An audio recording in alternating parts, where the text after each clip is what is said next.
Seorang istri yang diremehkan, Salsabila, ternyata adalah otak di balik kekayaan suami dan mertuanya. Setelah harga diri ibunya diinjak-injak, Salsabila mencabut semua kekayaan mereka. Dengan satu langkah, ia menjatuhkan mereka dari puncak kemewahan ke jurang kemiskinan, membuktikan bahwa martabat jauh lebih berharga dari harta. Assalamualaikum warahmatullahi wabarakatuh. Kalian dari mana aja nih? Absen yuk, jangan lupa subscribe. Buat yang sudah subscribe, semoga selalu diberkahi kebaikan dan rezeki yang mengalir. Hari itu, aku duduk di teras belakang menshop megah kami, memandang kolam renang dengan air sebening kristal yang memantulkan langit biru. Kehidupan ini, yang orang lain lihat sebagai sebuah dongeng, adalah milikku. Aku, Salsabila, istri dari Daniel, seorang pria yang dikenal sebagai pengusaha sukses di Jakarta. Semua orang memujiku, menyebutku wanita paling beruntung karena menikah dengan pria mapan seperti Daniel dan memiliki mertua yang terpandang, Bu Asri dan Pak Hasan. Mereka tidak tahu, di balik kemewahan ini, ada lapisan es yang membekukan hatiku. Aku menghela napas panjang, membiarkan angin sore menerpa wajahku. 5 tahun pernikahan ini, aku telah belajar banyak hal. Aku belajar bagaimana berpura-pura tuli saat Bu Asri, mertuaku, menyindir keluargaku yang sederhana di kampung. Aku belajar bagaimana tersenyum saat Pak Hasan, suamiku, membanggakan Daniel di depan teman-temannya, seolah semua kesuksesan ini murni hasil kerja keras Daniel seorang.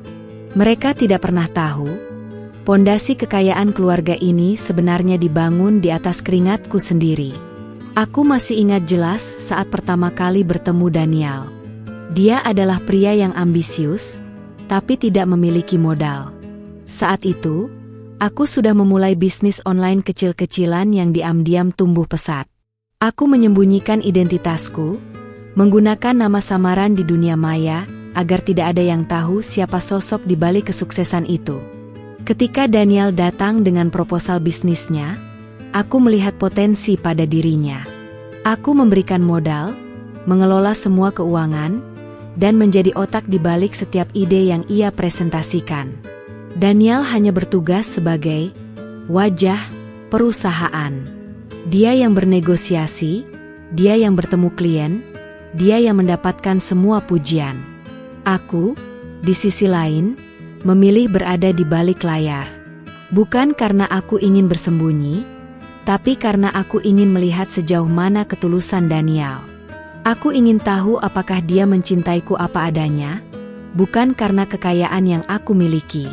Ternyata, kepercayaanku itu adalah kesalahan terbesarku. Selama ini, Daniel dan orang tuanya selalu menganggapku sebagai istri yang beruntung, karena dinikahi oleh pria hebat. Mereka seringkali mengejekku, mengatakan bahwa aku seharusnya bersyukur karena Daniel mau menikahi wanita sederhana dari kampung. Mereka sering menyindir ibuku, yang hanya seorang penjual nasi uduk di desa, tanpa sadar bahwa ibuku adalah satu-satunya orang yang tahu kebenaran tentang hartaku. Aku mengingat kembali percakapan kami beberapa minggu yang lalu. "Salsa, coba kamu lihat teman-teman Daniel," kata Bu Asri sambil mengibas-ngibaskan tangannya. Istri mereka semua berasal dari keluarga terpandang. Anak pejabat, anak konglomerat. Tidak seperti kamu yang, ya, tahu sendirilah. Kata-katanya tajam, menusuk, tapi aku hanya bisa menunduk dan tersenyum. Daniel, suamiku, tidak membela. Ia hanya diam, seolah setuju dengan ucapan ibunya. Aku merasa hatiku seperti dicabik-cabik. Bukan karena aku iri, tapi karena mereka merendahkan martabatku dan keluargaku. Bagiku, tidak ada yang lebih berharga dari ibuku. Beliau adalah wanita yang membesarkanku dengan penuh kasih sayang, mengajarkanku arti kerja keras, kejujuran, dan kesederhanaan. Tanpa beliau, aku tidak akan menjadi Salsabila yang sekarang. Saat itu, aku sudah merasa lelah dengan sandiwara ini. Kehidupan mewah yang kami jalani terasa hampa. Mobil-mobil mewah, Tas-tas branded, perhiasan berkilauan, semua itu tidak bisa membeli kebahagiaan sejati. Aku merindukan masa-masa dulu, saat aku hanya mengenakan gamis sederhana dan makan nasi uduk bersama ibuku, tanpa beban dan tanpa kepura-puraan. Aku tidak tahu sampai kapan aku harus bertahan dalam situasi seperti ini.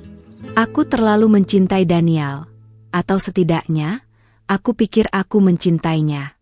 Tapi, cinta tidak seharusnya membuatku merasa tidak berharga. Cinta tidak seharusnya membuatku membiarkan keluargaku dihina. Aku tahu, badai akan datang. Dan saat itu terjadi, aku harus siap.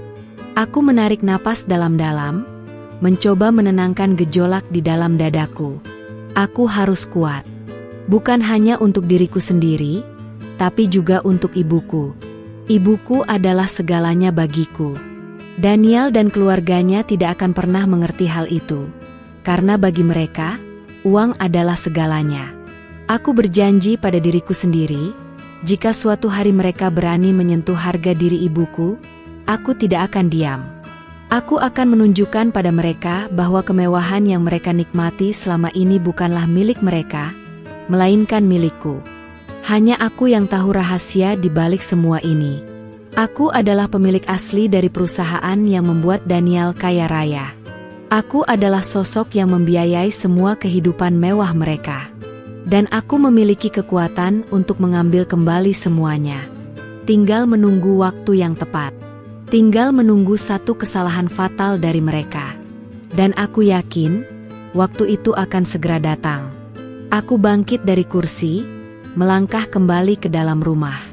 Di balik senyum palsu yang aku kenakan, sebuah rencana besar telah tersusun rapi di kepalaku. Rencana yang akan mengguncang dunia mereka. Rencana yang akan membuat mereka merasakan bagaimana rasanya hidup di bawah. Aku akan mengambil semuanya. Satu persatu, aku akan mencabut semua fasilitas mewah mereka. Aku akan membuat mereka jatuh miskin. Dan mereka akan menyadarinya, saat segalanya sudah terlambat. 2 minggu setelah percakapan yang menyakitkan itu, ibuku, Bu Laila, datang ke Jakarta. Kedatangannya adalah kejutan, tapi hatiku diliputi kebahagiaan. Aku sudah lama tidak bertemu dengannya, dan pelukan hangatnya adalah obat terbaik untuk jiwaku yang lelah. Ibu kangen sekali sama kamu, Nak, bisiknya sambil mengusap air mata haru di pipiku. Aku tersenyum, merasakan betapa tulusnya cinta seorang ibu. Ibuku adalah wanita yang sederhana. Ia datang hanya dengan tas kecil berisi beberapa pakaian dan oleh-oleh khas desa. Ia mengenakan gamis sederhana dan jilbab yang sudah usang, tapi aura kebaikannya terpancar begitu kuat. Penampilannya yang kontras dengan kemewahan mensyahan kami membuat Bu Asri dan Pak Hasan langsung menunjukkan ketidaknyamanan mereka. Tatapan mereka penuh penghinaan, seolah kehadiran ibuku adalah aib. Kenapa tidak memberitahu kalau ibu mau datang? Salsa, tanya Bu Asri dengan nada datar, tanpa senyum. Kan bisa kita siapkan kamar tamu yang lebih layak. Kata, lebih layak, diucapkan dengan penuh penekanan, seolah kamarku sendiri tidak cukup baik untuk ibuku. Hatiku mencelos mendengarnya. Aku melihat ibuku, ia hanya tersenyum ramah dan berkata, tidak apa-apa, Bu. Saya sudah senang bisa bertemu Salsa dan Danial. Namun, keramahan ibuku tidak memadamkan sikap dingin mereka. Sepanjang sore, Bu Asri terus melontarkan sindiran-sindiran halus tentang kampung halaman ibuku. Di sana listrik sering mati tidak? Bu, apa airnya bersih? Maaf, saya tidak pernah ke tempat seperti itu, jadi saya tidak tahu, ucapnya sambil tertawa kecil, yang lebih terdengar seperti tawa ejekan. Ibuku hanya menanggapi dengan sabar. Menceritakan tentang indahnya sawah dan sejuknya udara di desa, tanpa menyadari bahwa ia sedang direndahkan. Danial, suamiku, yang biasanya pulang sore, kebetulan datang lebih awal. Aku berharap ia akan membela ibuku, atau setidaknya menunjukkan rasa hormat. Tapi harapanku sia-sia. Begitu melihat ibuku, ia hanya menyapanya sekilas dan langsung naik ke atas. seolah ia malu dengan kehadiran ibuku. Hati kecilku hancur melihatnya. Malam harinya, kami makan malam bersama. Suasana terasa sangat tegang. Bu Asri dan Pak Hasan terus-menerus membicarakan bisnis dan koneksi mereka, seolah ingin menunjukkan bahwa mereka berada di kelas yang berbeda dengan ibuku. Puncaknya terjadi saat Bu Asri melihat ibuku mencoba mengambil lauk di meja makan. "Maaf, Bu, sendoknya kotor. Tadi kan sudah saya bilang, biar pelayan saja yang ambilkan," kata Bu Asri dengan nada tinggi.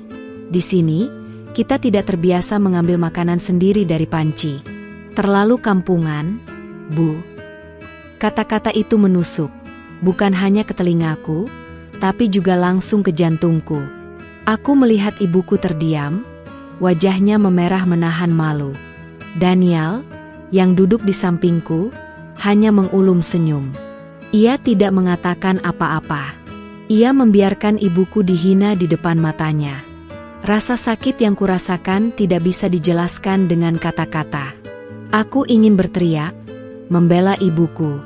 Tapi aku tahu, itu hanya akan memperburuk keadaan. Aku hanya bisa mengepalkan tanganku di bawah meja, mencoba menahan emosi. "Salsa, kamu harus ajari ibumu sopan santun di rumah ini," kata Pak Hasan, menambahkan garam ke luka yang sudah menganga. "Kami tidak mau tetangga kami tahu kalau ada kerabat yang seperti ini datang ke rumah kami." Kata-kata mereka adalah tamparan keras di wajahku. Mereka tidak hanya menghina ibuku, mereka juga menghina diriku. Saat itu juga, sesuatu di dalam diriku patah. Aku tidak bisa lagi bertahan. Aku melihat ke arah ibuku, yang menunduk dalam-dalam, menyembunyikan rasa malunya. Aku tahu, ia pasti merasa sangat tidak nyaman. Aku tidak bisa membiarkan ini terjadi lagi. Aku harus melakukan sesuatu. Aku bangkit dari kursi, menarik napas dalam-dalam. "Daniel, Ibu," panggilku dengan suara bergetar. Mereka semua menoleh, terkejut dengan nada suaraku yang berbeda. "Kami tidak butuh pelajaran sopan santun dari kalian," kataku dengan tegas. "Ibu saya lebih terhormat dari kalian semua, karena ia tidak pernah merendahkan orang lain." Daniel langsung berdiri. "Salsa, jaga bicaramu. Mereka orang tuaku." Ia membentak. Bentakan itu, alih-alih membuatku takut, justru membakar amarahku. "Orang tua yang baik tidak akan menghina orang lain," balasku dengan emosi yang memuncak. Bu Asri langsung menjatuhkan sendok makannya. "Apa katamu? Berani-beraninya kamu bicara seperti itu pada kami? Sadar diri, Salsa. Siapa kamu tanpa kami?" bentaknya balik. "Saya adalah ibu dari seorang anak yang sukses. Tidak seperti kalian yang hanya bisa menumpang hidup," teriak Daniel. Ibuku menatapku dengan mata berkaca-kaca. Ia mencoba menenangkan diriku, tapi aku sudah terlanjur lepas kendali. "Daniel, cukup," kataku dengan suara yang dingin. "Besok kita akan pulang, Bu." Aku memegang tangan ibuku. Aku tidak peduli dengan Daniel dan orang tuanya. Bagiku, harga diri ibuku jauh lebih penting dari semua harta ini. Malam itu, aku tidak bisa tidur. Aku hanya bisa menangis dalam diam, memikirkan betapa bodohnya aku selama ini. Aku membiarkan diriku dihina, keluargaku direndahkan, hanya karena cinta yang ternyata palsu. Aku sudah mengambil keputusan. Mereka telah melewati batas. Mereka telah menyentuh hal yang paling berharga dalam hidupku. Dan sekarang, mereka harus membayar mahal untuk itu. Aku akan mengambil semuanya kembali. Satu persatu, aku akan mencabut semua fasilitas mewah yang membuat mereka merasa berharga. Aku akan tunjukkan pada mereka bahwa hidup di bawah bukanlah hal yang memalukan. Yang memalukan adalah hidup dengan hati yang penuh kebencian dan keangkuhan. Aku akan memulainya besok pagi, saat mereka semua masih terlelap. Aku akan membuat mereka bangun dalam mimpi buruk yang tidak pernah mereka bayangkan sebelumnya. Setelah pertengkaran hebat di meja makan, suasana di rumah menjadi sangat dingin. Aku membawa ibuku ke kamarku, menenangkan hatinya yang terluka. "Ibu tidak apa-apa, Nak," bisiknya dengan suara serak. "Jangan hiraukan mereka. Yang penting kamu bahagia." Kata-kata ibuku semakin membuatku merasa bersalah. Aku tidak bahagia. Aku tidak pernah bahagia dalam sangkar emas ini. Daniel datang ke kamar beberapa saat kemudian. Wajahnya merah padam, menunjukkan betapa marahnya dia. "Salsa, kamu sudah keterlaluan," bentaknya, "tidak peduli ada ibuku di sana. Kenapa kamu harus membuat keributan di depan orang tuaku? Mereka hanya bercanda." Aku menatapnya dengan tatapan kosong. "Bercanda? Daniel, apa kamu tidak lihat betapa sakitnya hati ibu?" Aku menunjuk ibuku yang duduk di pinggir tempat tidur, menunduk dalam-dalam. "Bagaimana bisa kamu membiarkan mereka menghina ibu seperti itu?" "Salsa, mereka orang tuaku. Kamu harus menghormati mereka," jawabnya dengan suara meninggi. "Lagi pula, apa yang mereka katakan memang benar. Ibumu memang sederhana. Kamu harusnya bersyukur mereka masih mau menerima kamu di keluarga ini." Kata-kata itu bagaikan belati yang menusuk langsung ke jantungku. Itu adalah paku terakhir di peti mati pernikahan kami. Selama ini, aku menahan diri, membiarkan mereka mengejek dan menyindir. Tapi mendengar Daniel sendiri yang mengatakan itu adalah puncak dari semua penderitaan. Dia tidak hanya tidak membela, dia bahkan setuju dengan orang tuanya. Dia menganggapku dan ibuku sebagai orang-orang yang tidak pantas berada di sisinya. "Jadi, kamu juga menganggapku begitu, Daniel?" tanyaku dengan suara bergetar. "Kamu juga malu punya istri seperti aku? Kamu juga malu punya mertua yang hanya penjual nasi uduk?" Aku tidak bilang begitu, elaknya, tapi matanya tidak bisa berbohong. Ia menghindari tatapanku. Aku hanya bilang, "Kamu seharusnya lebih bisa bersikap. Jangan kekanak-kanakan." "Kekanak-kanakan? Daniel, aku adalah orang yang membiayai semua ini. Apa kamu tahu itu?" teriakku, tidak bisa lagi menahan emosi. Daniel dan ibuku terkejut mendengarnya. "Apa maksudmu?" tanyanya dengan kening berkerut. "Aku yang memberikan modal awal untuk usahamu. Aku yang membayar semua utangmu. Aku yang membangun perusahaanmu dari nol. Aku yang mengelola semua keuangan. Aku yang mencari investor. Kamu hanya boneka yang aku gerakan." "Daniel," teriakku, air mata mengalir deras membasahi pipiku. Daniel tertawa sinis. "Kamu pasti sudah gila, Salsa. Kamu pikir aku akan percaya omong kosongmu itu? Kamu pikir aku akan percaya kalau wanita dari kampung sepertimu bisa membangun semua ini? Jangan mimpi." "Aku tidak berbohong," kataku. "Tanyakan saja pada pengacara kita, Tuan Alex. Dia tahu semuanya. Tanyakan saja pada akuntan kita. Mereka semua bekerja di bawah perintahku." "Bohong. Itu tidak mungkin. Aku yang bekerja keras. Aku yang berjuang," teriaknya. "Kamu hanya istriku. Kamu hanya tinggal di rumah, menghabiskan uangku. Jangan coba-coba membohongiku." Aku melihat Daniel, wajahnya penuh amarah, matanya memancarkan rasa tidak percaya. Ia bahkan tidak mau repot-repot bertanya, ia langsung menuduhku berbohong. Ini adalah akhir dari segalanya. Aku tahu, aku tidak bisa lagi melanjutkan sandiwara ini. "Baiklah, Daniel, kalau kamu tidak percaya, kita akan lihat besok." Aku mengambil koper kosong dari lemari, dan mulai memasukkan barang-barangku dan ibuku. "Kita akan lihat siapa yang berbohong. Besok pagi, kamu akan bangun sebagai orang yang tidak punya apa-apa." Daniel tertawa lagi. Tawanya terdengar seperti lonceng kematian. "Kamu mau apa, Salsa? Mau mengancamku? Jangan coba-coba. Tanpa aku, kamu tidak akan punya apa-apa. Dan tanpa aku, Kamu juga tidak akan punya apa-apa, Daniel, balasku dengan suara dingin. Tidur nyenyak, sayang. Karena malam ini adalah malam terakhir kamu tidur di atas kekayaanku. Aku melihat Daniel terdiam. Ia tampak bingung, tapi juga penuh amarah. Ia tidak percaya bahwa aku akan berani melawannya. Ia terlalu buta karena keangkuhan dan egonya. Ia tidak pernah menganggapku sebagai partner sejati, melainkan hanya sebagai aksesoris mewah dalam hidupnya. Aku membawa ibuku keluar dari kamar, menuju kamar tamu yang kosong. Di dalam hatiku, tidak ada lagi rasa cinta. Hanya ada rasa sakit, kecewa, dan amarah yang membara. Aku akan menunjukkan pada mereka apa yang akan terjadi jika mereka berani menyentuh harga diri ibuku. Malam itu, di bawah rembulan yang redup, aku menyentuh layar ponselku.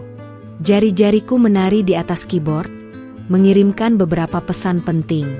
Pesan-pesan yang akan mengakhiri semua ini. Pesan-pesan yang akan membuat Daniel, Bu Asri, dan Pak Hasan jatuh miskin. Aku menghubungi Tuan Alex, pengacara pribadiku, yang selama ini menyimpan rahasia identitasku sebagai pemilik perusahaan. Aku mengiriminya perintah untuk mencabut semua surat kuasa atas nama Daniel. Aku juga menghubungi manajer bank untuk membekukan semua rekening yang terhubung dengan nama Daniel dan keluarganya. Aku bahkan mengirim email ke semua mitra bisnis kami, menjelaskan bahwa Daniel tidak lagi menjadi bagian dari perusahaan. Semua dilakukan dalam keheningan malam. Aku adalah otak di balik semua ini, dan mereka tidak akan pernah tahu. Aku akan membiarkan mereka terjebak dalam kebingungan, mencoba mencari tahu apa yang terjadi pada kehidupan mereka. Aku kembali ke kamar ibuku, melihat wajahnya yang tertidur pulas. Air mataku menetes membasahi pipi. Aku tidak sedih karena kehilangan Daniel. Aku sedih karena aku membiarkan diriku diperlakukan seperti itu. Aku sedih karena aku harus melihat ibuku dipermalukan. Aku berbisik pelan, "Maafkan aku, Bu. Aku akan memperbaiki semuanya. Aku janji, tidak ada lagi yang akan merendahkan kita." Malam itu, aku tidak bisa tidur. Aku hanya bisa menunggu. Aku menunggu matahari terbit. Aku menunggu pagi datang, saat semua rencana yang telah aku susun rapih akan mulai berjalan. Aku tahu, ini akan menjadi perang. Perang yang tidak akan dimenangkan oleh uang, tapi oleh harga diri dan martabat. Pagi-pagi sekali, aku sudah siap. Aku mengenakan gamis sederhana, jilbab panjang, dan sandal yang nyaman. Ibuku sudah menunggu di ruang tamu, wajahnya masih terlihat lelah. "Ayo, Bu," ajakku dengan lembut. Kami meninggalkan mansion itu, melangkah keluar dari gerbang besi yang megah. Kami tidak membawa banyak barang, hanya koper kecil yang berisi beberapa pakaian dan dokumen penting. Saat kami keluar, aku melihat sebuah mobil mewah yang baru saja datang. Di dalamnya, ada seorang pria yang mengenakan setelan jas mahal. Dia turun dari mobil, menghampiri kami. Itu adalah Tuan Alex, pengacara pribadiku. "Selamat pagi, Nyonya Salsabila," sapanya dengan hormat. Ibuku terkejut mendengar sapaannya. "Selamat pagi, Tuan Alex," balasku. "Tugas Anda sudah selesai?" "Sudah, Nyonya," jawabnya sambil tersenyum. "Semua surat kuasa atas nama Daniel sudah dicabut. Semua rekening yang terhubung dengan namanya sudah dibekukan. Semua aset atas nama Daniel, termasuk mobil, perhiasan, dan rumah ini, sudah kembali ke tangan Anda." Ibuku menatapku dengan mata melotot, tidak percaya dengan apa yang didengarnya. "Apa maksudnya, Nak?" tanyanya dengan suara serak. "Apa yang terjadi?" Aku memegang tangannya dengan lembut. "Ibu, semua ini adalah milikku," kataku dengan jujur. "Perusahaan yang membuat Daniel kaya, sebenarnya adalah perusahaanku. Aku yang membangunnya dari nol, aku yang membiayai semuanya. Danial hanyalah direktur boneka yang aku tempatkan untuk mengelola bisnis ini. Bu Laila terkejut, air matanya mulai mengalir. Jadi semua ini bukan milik Danial? Tanyanya. Aku menggeleng. Tidak, Bu. Ini semua adalah hasil kerja keras kita. Hasil dari uang nasi uduk ibu yang dulu ibu berikan padaku untuk modal awal. Ibuku memelukku erat, tangisnya pecah. Ya Allah, Nak, kenapa kamu tidak pernah bilang? Aku hanya ingin melihat apakah Danial mencintaiku apa adanya. Bu, bisikku sambil menangis. Tapi ternyata ia dan keluarganya hanya peduli dengan uang. Tuan Alex menunggu kami. Setelah menenangkan ibuku, aku berbalik dan menatapnya. Tolong awasi mereka, kataku. Pastikan semua fasilitas mewah mereka dicabut. Aku ingin mereka tahu bagaimana rasanya hidup tanpa apa-apa. Baik, Nyonya, jawabnya. Saya akan pastikan semua berjalan sesuai rencana. Kami masuk ke dalam mobil, meninggalkan Mansion megah itu. Di dalam mobil, ibuku masih tidak bisa berkata-kata. Ia hanya bisa menatapku dengan penuh kebanggaan dan air mata. Salsa, ibu tidak pernah menyangka. Bisiknya, aku sudah memutuskan, Bu. Aku akan bercerai dengan Danial. Aku tidak bisa lagi hidup dengan pria dan keluarga yang menghina kita, kataku dengan tegas. Kami menuju ke sebuah apartemen sederhana yang sudah aku siapkan. Aku tidak mau tinggal di mansion lain, karena aku ingin merasakan hidup yang sederhana. Aku ingin kembali ke akarku, kembali ke diriku yang dulu. Di sisi lain, di dalam mansion, Danial, Bu Asri, dan Pak Hasan baru saja bangun. Mereka sarapan dengan menu yang disiapkan oleh pelayan, seperti biasa. Tapi mereka tidak tahu, ini adalah sarapan terakhir mereka di sana. Danial hendak berangkat kerja. Ia mengambil kunci mobilnya yang tergantung di dinding. Tapi ia terkejut saat melihat mobilnya tidak ada di garasi. Ia melihat ke arah mobil Bu Asri dan Pak Hasan. Semuanya hilang. Salsa, teriaknya, kemana kamu bawa mobil-mobil itu? Ia mencoba menghubungi nomor ponselku, tapi tidak ada jawaban. Ia panik, mencoba menghubungi teman-temannya. Tapi tidak ada yang bisa membantunya. Mereka semua tidak tahu apa yang terjadi. Bu Asri dan Pak Hasan datang dengan wajah panik. Danial, kenapa alarm mobil kita berbunyi terus? Dan, kenapa mobilnya tidak ada? Tanya Bu Asri. Danial menggeleng, ia tidak tahu.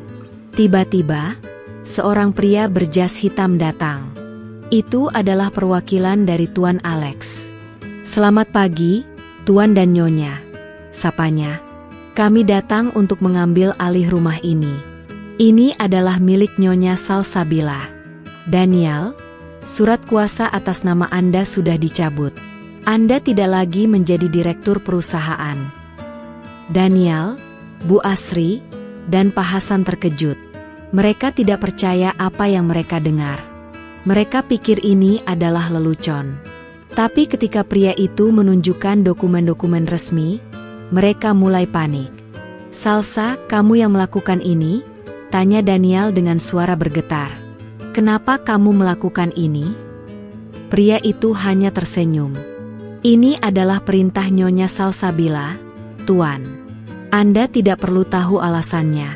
Yang jelas, Anda tidak punya apa-apa lagi. Semua yang Anda miliki, sebenarnya adalah milik Nyonya Salsabila. Danial, Bu Asri, dan Pak Hasan terdiam. Mereka tidak percaya bahwa wanita yang selama ini mereka remehkan adalah orang yang membiayai semua kehidupan mewah mereka.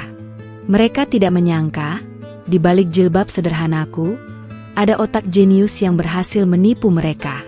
Rasa takut mulai menjalar di hati mereka.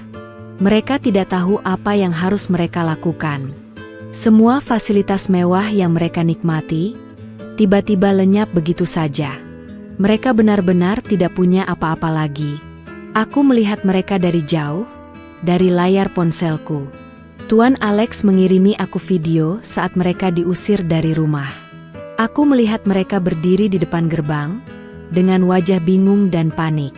Aku tidak merasa bahagia, tapi aku merasa lega. Mereka harus merasakan bagaimana rasanya hidup di bawah. Mereka harus tahu bahwa uang tidak bisa membeli harga diri dan martabat. Daniel mencoba meneleponku berkali-kali, tapi aku tidak menjawabnya. Aku membiarkan mereka panik. Aku membiarkan mereka mencari tahu apa yang sebenarnya terjadi. Aku ingin mereka merasakan bagaimana rasanya hidup dalam ketidakpastian. "Nak, kamu tidak apa-apa?" tanya ibuku dengan khawatir. Aku tersenyum dan menggeleng. "Aku tidak apa-apa, Bu. Kita sudah bebas. Kita sudah bisa hidup tenang sekarang." Dan aku tahu, ini hanyalah awal dari semua ini. Panik melanda keluarga Daniel. Setelah diusir dari Mansion, mereka hanya bisa berdiri di pinggir jalan, bingung harus kemana. Mereka mencoba menghubungi teman-teman mereka, tapi tidak ada yang bisa membantu. Semua teman-teman mereka adalah teman Daniel, bukan temanku. Daniel mencoba meminjam uang, tapi tidak ada yang mau memberinya. Mereka semua tahu bahwa Daniel sudah tidak punya apa-apa lagi. "Daniel, apa yang terjadi?" tanya Bu Asri dengan panik. "Kenapa ini bisa terjadi?" Daniel hanya bisa menggeleng, ia juga tidak tahu. Ia masih tidak percaya bahwa aku, istri yang selama ini ia remehkan, bisa melakukan hal seperti ini. Ia mencoba menghubungi bank, tapi semua rekeningnya sudah dibekukan. Ia mencoba menghubungi kantornya, tapi para stafnya sudah tidak lagi menjawab teleponnya. Ia tidak lagi menjadi direktur. "Salsa pasti sudah gila. Dia sudah menghancurkan hidup kita," teriak Bu Asri. "Tidak, Bu," kata Pak Hasan dengan suara bergetar. "Kita yang menghancurkan hidup kita sendiri. Kita yang terlalu merendahkan Salsa." Daniel menatap ayahnya dengan tatapan kosong. Ia tidak percaya bahwa ayahnya akan mengatakan hal itu. Ia tidak mau mengakui bahwa ia salah. Ia terlalu buta karena egonya. Mereka akhirnya memutuskan untuk menginap di hotel. Daniel mencoba memesan kamar dengan kartu kreditnya, tapi kartunya ditolak. Ia mencoba lagi, tapi hasilnya sama. Ia panik, mencoba menggunakan kartu Bu Asri dan Pak Hasan, tapi hasilnya juga sama. Semua kartu kredit mereka sudah dicabut. "Bagaimana ini, Daniel?" tanya Bu Asri. "Kita tidak punya uang sama sekali." "Tenang, Bu," kata Daniel. "Aku masih punya uang tunai di dompetku." Ia mengambil uang tunai di dompetnya, tapi hanya ada sedikit. "Kita akan gunakan ini dulu," katanya. "Besok kita akan cari cara." Mereka akhirnya menginap di hotel yang sederhana, bukan di hotel bintang 5 yang biasa mereka inapi. Mereka makan malam di restoran yang sederhana, bukan di restoran mewah yang biasa mereka datangi. Mereka merasa sangat tidak nyaman, seolah mereka berada di tempat yang salah. Keesokan harinya, mereka mencoba mencari pinjaman dari teman-teman mereka, tapi tidak ada yang mau membantu. Mereka mencoba menghubungi kerabat mereka, tapi hasilnya juga sama. Mereka semua menolak mereka, seolah mereka adalah aib. Mereka tidak tahu, di balik semua ini, ada tanganku yang mengendalikan. Aku sudah menghubungi semua orang, meminta mereka untuk tidak membantu Daniel dan keluarganya. Aku ingin mereka merasakan bagaimana rasanya hidup tanpa teman, tanpa kerabat, tanpa siapapun yang bisa mereka andalkan. Daniel mencoba menjual barang-barang mewahnya, seperti jam tangan, tas, dan perhiasan. Tapi tidak ada yang mau membelinya dengan harga tinggi. Mereka hanya mau membelinya dengan harga yang sangat rendah. "Ini barang palsu atau apa?" tanya seorang pembeli. Daniel hanya bisa menggeleng. Ia tidak tahu bahwa barang-barang itu, yang selama ini ia anggap asli, sebenarnya adalah barang palsu yang sengaja aku belikan untuknya. Aku melihat mereka dari jauh, dari laporan yang dikirimkan oleh Tuan Alex. Aku melihat mereka menjual barang-barang mereka dengan harga yang sangat rendah. Aku melihat mereka berdebat di jalan, karena mereka tidak punya uang untuk makan. Aku melihat mereka menangis, karena mereka tidak tahu apa yang harus mereka lakukan. Aku merasa kasihan, tapi aku juga merasa puas. Mereka harus merasakan bagaimana rasanya hidup di bawah. Mereka harus tahu bahwa uang tidak bisa membeli kebahagiaan. Daniel dan keluarganya akhirnya memutuskan untuk menyewa sebuah apartemen sederhana. Mereka tidak bisa lagi tinggal di hotel, karena uang mereka sudah habis. Apartemen itu sangat kecil, hanya ada 1 kamar tidur dan 1 kamar mandi. Mereka harus berbagi kamar, tidur di kasur yang sempit. Bu Asri dan Pak Hasan, yang selama ini terbiasa dengan pelayan, harus melakukan semuanya sendiri. Mereka harus memasak, mencuci piring, dan membersihkan rumah. Mereka mengeluh, tapi tidak ada yang bisa mereka lakukan. Mereka benar-benar tidak punya apa-apa lagi. "Daniel, ini semua gara-gara kamu," teriak Bu Asri. "Kalau saja kamu tidak menikah dengan wanita kampungan itu, semua ini tidak akan terjadi." Daniel hanya bisa diam. Ia tidak bisa menyangkalnya. Ia tahu, semua ini adalah kesalahannya. Ia yang tidak menghargai istrinya. Ia yang terlalu meremehkan istrinya. Di sisi lain, aku dan ibuku hidup dengan tenang di apartemenku. Aku sudah kembali bekerja, mengelola perusahaanku dari jauh. Aku sudah kembali ke diriku yang dulu, memakai gamis sederhana, makan nasi uduk, dan hidup dengan tenang. Aku tidak lagi merasa hampa. Aku tidak lagi merasa tidak berharga. Aku merasa bebas. Aku merasa bahagia. Aku tahu, mereka akan datang padaku. Mereka akan memohon ampun. Mereka akan mencoba meminta bantuanku. Tapi aku tidak akan memberikan apa-apa. Mereka harus merasakan bagaimana rasanya hidup tanpa apa-apa. Mereka harus tahu bahwa uang tidak bisa membeli harga diri dan martabat. Aku akan menunjukkan pada mereka bahwa hidup di bawah bukanlah hal yang memalukan. Yang memalukan adalah hidup dengan hati yang penuh kebencian dan keangkuhan. Dan aku akan pastikan mereka akan merasakan itu. Setelah pindah ke apartemen sederhana, hidup Daniel dan orang tuanya berubah drastis. Dari makan di restoran mahal, mereka kini harus berbelanja di pasar tradisional dan memasak sendiri. Awalnya, mereka kesulitan. Bu Asri yang seumur hidupnya hanya duduk manis, kini harus tawar-menawar harga sayuran. Wajahnya yang dulu selalu terpoles makeup mahal, sekarang terlihat kusam dan lelah. "Daniel, kenapa harga cabai mahal sekali?" keluhnya saat meneleponku. Aku tidak menjawab. Aku sudah mengganti nomor, tapi mereka masih punya nomor pribadiku yang lama. Mereka hanya bisa mengeluh, tidak bisa berbuat apa-apa. "Bu, Daniel, coba kalian cari pekerjaan," kata Pak Hasan dengan nada frustrasi. "Kita tidak bisa terus-terusan begini." Daniel mencoba melamar pekerjaan di beberapa perusahaan, tapi tidak ada yang mau menerimanya. Mereka semua tahu bahwa Daniel tidak punya pengalaman kerja yang signifikan. Ia hanya menjadi direktur karena aku, bukan karena kemampuannya. Ia bahkan tidak tahu bagaimana mengelola keuangan perusahaan. Bu Asri mencoba melamar sebagai pelayan di sebuah restoran, tapi ia ditolak. "Anda terlalu tua, Bu. Dan Anda tidak punya pengalaman," kata manajer restoran. Bu Asri hanya bisa menangis. Mereka benar-benar terpuruk. Daniel mencoba menjual mobil mewahnya yang lain, tapi mobil itu sudah ditarik oleh ban.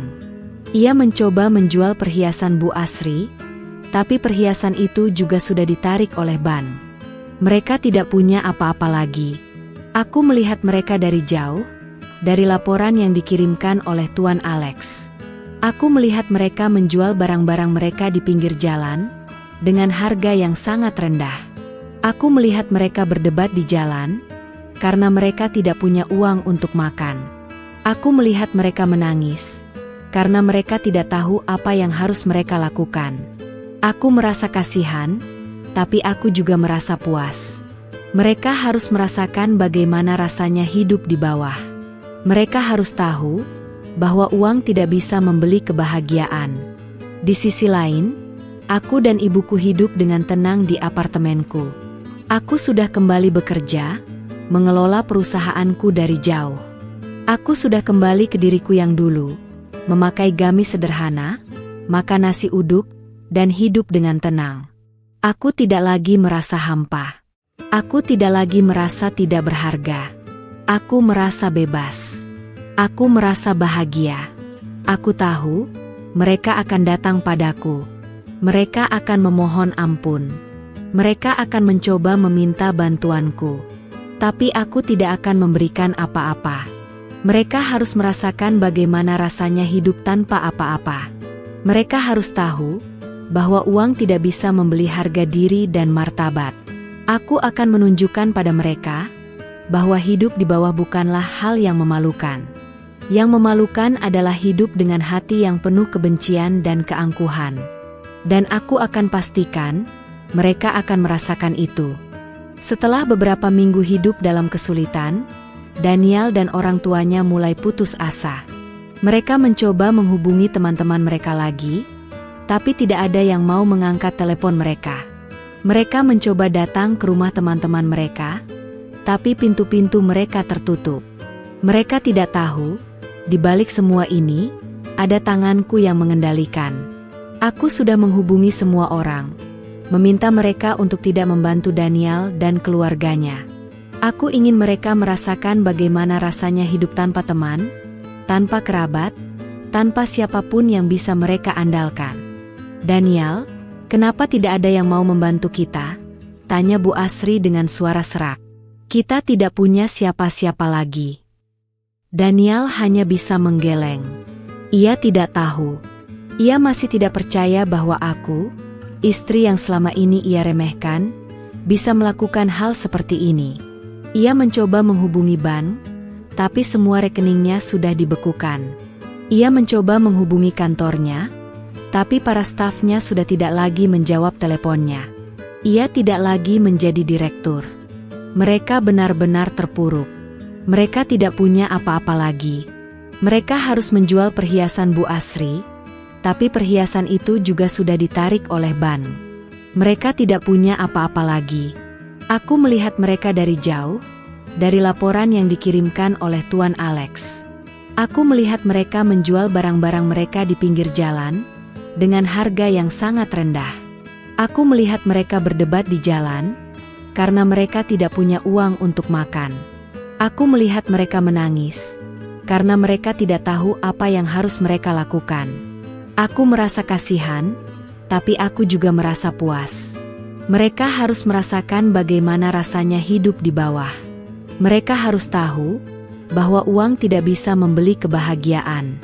Di sisi lain, aku dan ibuku hidup dengan tenang di apartemenku. Aku sudah kembali bekerja, mengelola perusahaanku dari jauh.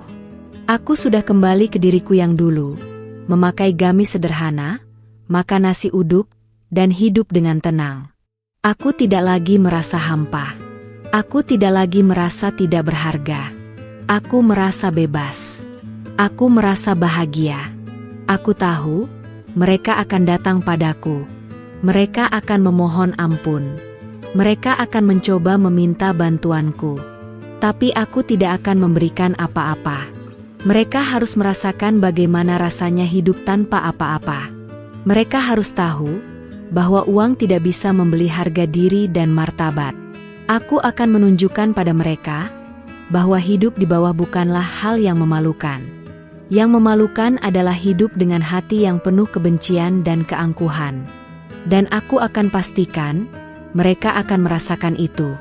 Daniel dan keluarganya akhirnya harus pindah ke sebuah rumah kontrakan kecil di pinggir kota. Rumah itu sangat sederhana. Hanya ada satu kamar tidur, satu kamar mandi, dan dapur kecil. Dindingnya kusam, catnya mengelupas, dan atapnya bocor saat hujan turun. Mereka yang terbiasa hidup di mansion megah dengan banyak pelayan, kini harus beradaptasi dengan kehidupan yang sangat jauh dari kata mewah. Bu Asri dan Pak Hasan, yang dulu selalu mengenakan pakaian desainer, kini hanya bisa memakai pakaian bekas yang dibeli di pasar loak. Mereka yang dulu selalu makan di restoran bintang 5, kini harus makan nasi dengan lauk seadanya. Mereka yang dulu selalu diantar supir pribadi, kini harus naik angkutan umum atau berjalan kaki.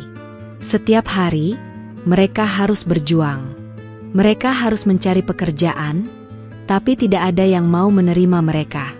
Mereka harus menjual barang-barang mereka, tapi tidak ada yang mau membelinya. Mereka harus meminta-minta, tapi tidak ada yang mau memberikan. Aku melihat mereka dari jauh, dari laporan yang dikirimkan oleh Tuan Alex. Aku melihat mereka mengemis di pinggir jalan, wajah mereka kusam dan lelah. Aku melihat mereka memakan sisa-sisa makanan di tempat sampah, mata mereka kosong dan putus asa. Aku merasa kasihan, tapi aku juga merasa puas. Mereka harus merasakan bagaimana rasanya hidup di bawah. Mereka harus tahu bahwa uang tidak bisa membeli kebahagiaan.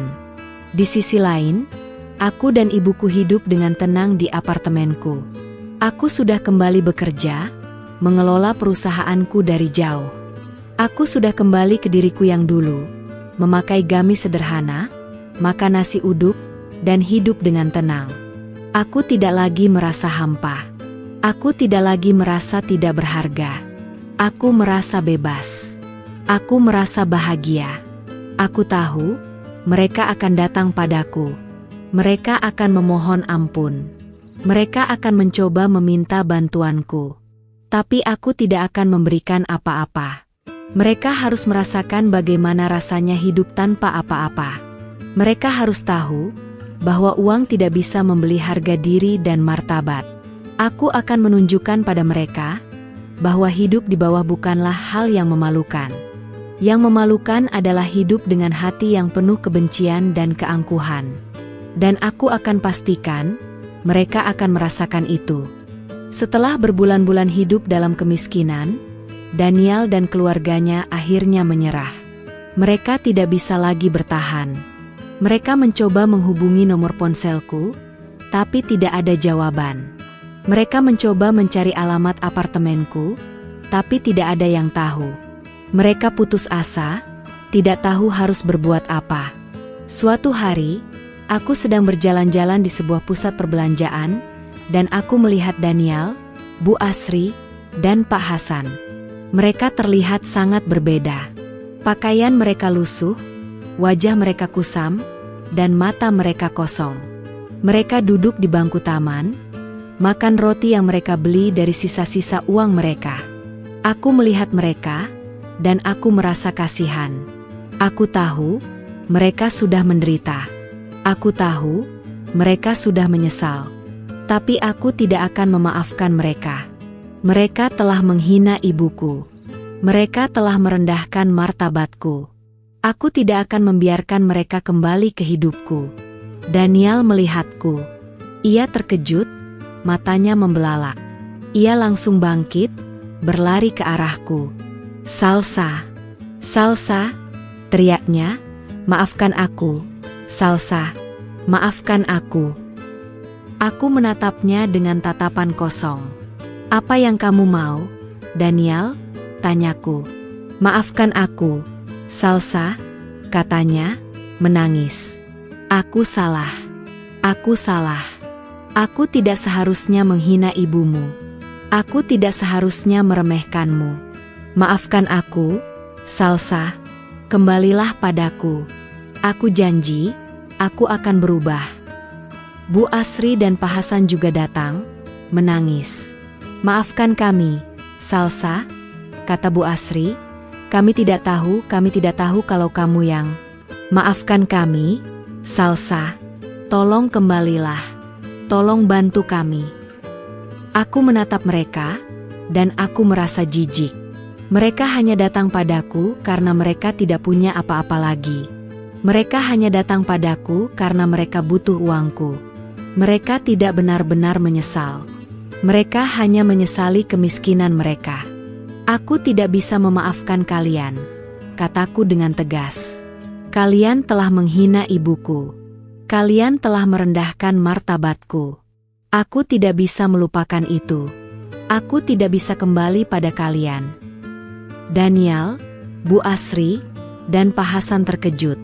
Mereka tidak percaya bahwa aku akan menolak mereka. Mereka pikir, aku akan kembali pada mereka. Mereka pikir, aku akan memaafkan mereka. "Salsa, tolong," kata Daniel, memegang tanganku. "Aku mencintaimu, Salsa. Aku benar-benar mencintaimu." Aku menepis tangannya. "Kalau kamu mencintaiku, kamu tidak akan membiarkan ibuku dihina di depan matamu," kataku dengan suara dingin. "Kalau kamu mencintaiku, kamu tidak akan meremehkanku. Kamu tidak mencintaiku, Daniel. Kamu hanya mencintai uangku." Aku berbalik dan meninggalkan mereka. Aku tidak peduli dengan tangisan mereka. Aku tidak peduli dengan penyesalan mereka. Aku hanya peduli dengan diriku sendiri dan ibuku. Aku tahu, ini adalah keputusan yang tepat. Aku tidak bisa kembali pada mereka. Aku tidak bisa kembali ke kehidupan yang penuh kepalsuan. Aku harus melangkah maju. Aku harus membangun hidupku sendiri. Aku akan menunjukkan pada mereka bahwa aku bisa hidup bahagia tanpa mereka. Aku akan menunjukkan pada mereka bahwa aku bisa sukses tanpa mereka. Aku akan menunjukkan pada mereka bahwa hidup di bawah bukanlah hal yang memalukan. Yang memalukan adalah hidup dengan hati yang penuh kebencian dan keangkuhan. Dan aku akan pastikan mereka akan merasakan itu. Setelah pertemuan di pusat perbelanjaan itu, aku tidak pernah lagi melihat Daniel dan keluarganya. Aku tidak tahu di mana mereka tinggal, dan aku tidak peduli. Aku sudah memutus semua kontak dengan mereka. Aku sudah memulai babak baru dalam hidupku. Aku mengajukan gugatan cerai, dan pengadilan mengabulkannya. Aku mendapatkan kembali semua asetku, dan aku bisa hidup dengan tenang. Aku tidak lagi merasa hampa. Aku tidak lagi merasa tidak berharga. Aku merasa bebas. Aku merasa bahagia. Ibuku tinggal bersamaku di apartemenku. Kami berdua hidup dengan sederhana, tapi kami merasa sangat bahagia. Aku sudah kembali bekerja, mengelola perusahaanku dari jauh. Aku sudah kembali ke diriku yang dulu, memakai gamis sederhana, makan nasi uduk, dan hidup dengan tenang. Aku tidak lagi membiarkan diriku diperlakukan seperti itu. Aku tidak lagi membiarkan keluargaku direndahkan. Aku sudah mengambil kembali harga diriku. Aku sudah mengambil kembali martabatku. Daniel dan keluarganya, di sisi lain, harus hidup dalam kemiskinan. Mereka harus berjuang setiap hari untuk bertahan hidup. Mereka harus merasakan bagaimana rasanya hidup di bawah. Mereka harus tahu bahwa uang tidak bisa membeli harga diri dan martabat. Aku tidak tahu apa yang akan terjadi pada mereka. Tapi aku tahu, mereka tidak akan pernah bisa kembali ke kehidupan yang mereka jalani dulu. Mereka telah kehilangan segalanya. Mereka telah kehilangan kebahagiaan mereka. Aku melihat ke cermin, dan aku melihat diriku yang baru. Aku melihat seorang wanita yang kuat, yang berani, yang tidak takut untuk berjuang. Aku melihat seorang wanita yang bisa hidup bahagia tanpa kemewahan. Aku melihat seorang wanita yang bisa hidup bahagia tanpa pria yang tidak menghargainya. Aku tersenyum. Aku merasa sangat bangga pada diriku sendiri. Aku telah melewati semua ini. Aku telah menang. Aku tahu, ini hanyalah awal dari semua ini. Aku akan terus berjuang. Aku akan terus berusaha. Aku akan terus membangun hidupku sendiri. Aku akan menunjukkan pada mereka bahwa hidup di bawah bukanlah hal yang memalukan. Yang memalukan adalah hidup dengan hati yang penuh kebencian dan keangkuhan. Dan aku akan pastikan mereka akan merasakan itu.